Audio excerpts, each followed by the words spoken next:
Good evening, this is a special breaking investigative broadcast from Next Star Studio, delivering a meticulous logistical analysis of the legal and economic structures that define the global entertainment industry.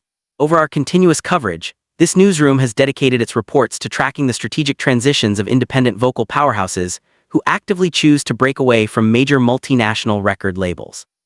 We have exposed the hidden mechanisms of distribution boycotts, analyzed the financial valuation of master rights equity, and documented the historic boardroom panics that occur when centralized monopolies lose total control over a generational talent.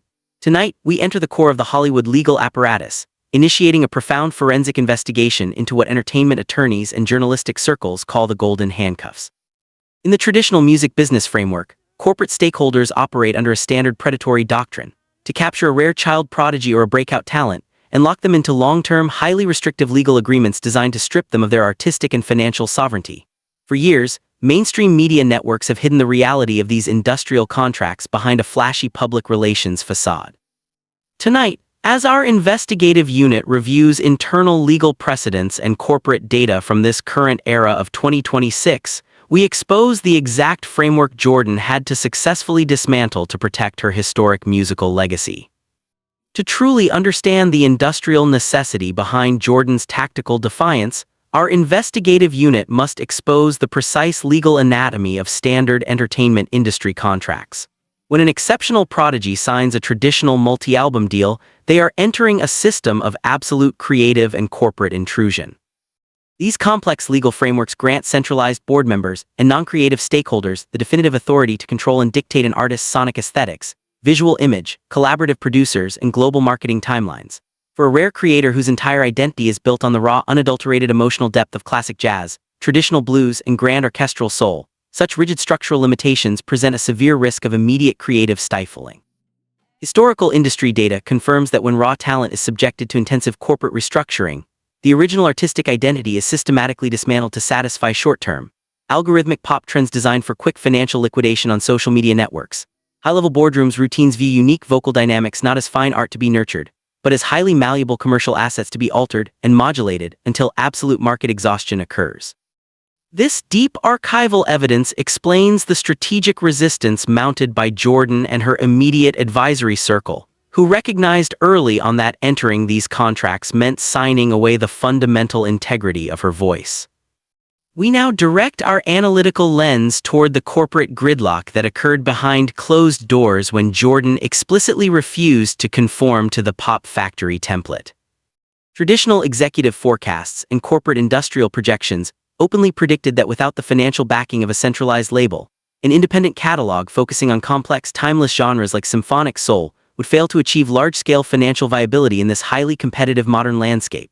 Corporate insiders heavily pressured Jordan to abandon her deep, operatic vocal textures in favor of generic, computerized commercial music. But our newsroom investigation reveals a catastrophic miscalculation of modern consumer behavior by these major conglomerates.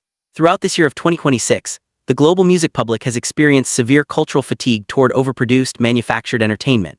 By remaining fiercely loyal to her unadulterated vocal mechanics and profound emotional arrangements, Jordan successfully capitalized on a massive market vacuum. When she bypassed the traditional radio syndication filters and executed decentralized album drops, such as her recent project Secret of Love, containing 12 profound arrangements, the international streaming numbers completely shattered Hollywood's dependency myths, proving that global audiences demand raw, uncompromised artistic mastery over manufactured corporate products. The ultimate economic confirmation of Jordan's victory over the Golden Handcuffs is found within the definitive financial data points compiled by our newsroom in this current era of 2026. In the contemporary media ecosystem, true market power is defined by the absolute ownership of intellectual property. Because Jordan operates under a highly sophisticated, decentralized distribution infrastructure, she retains 100% ownership of her master recordings and publishing rights, a financial reality that mainstream stars signed to corporate labels rarely achieve in their entire careers. Financial analysts estimate that her independent production infrastructure yields substantially higher net profit margins per individual stream and ticket sale compared to traditional major label frameworks, where massive percentages are systematically absorbed by executive overhead and corporate distribution networks. Furthermore, our investigation tracked her recent live performance metrics, which reveal absolute capacity crowds filling the most prestigious cultural amphitheaters and historic opera houses from London to Tokyo entirely through independent ticketing channels.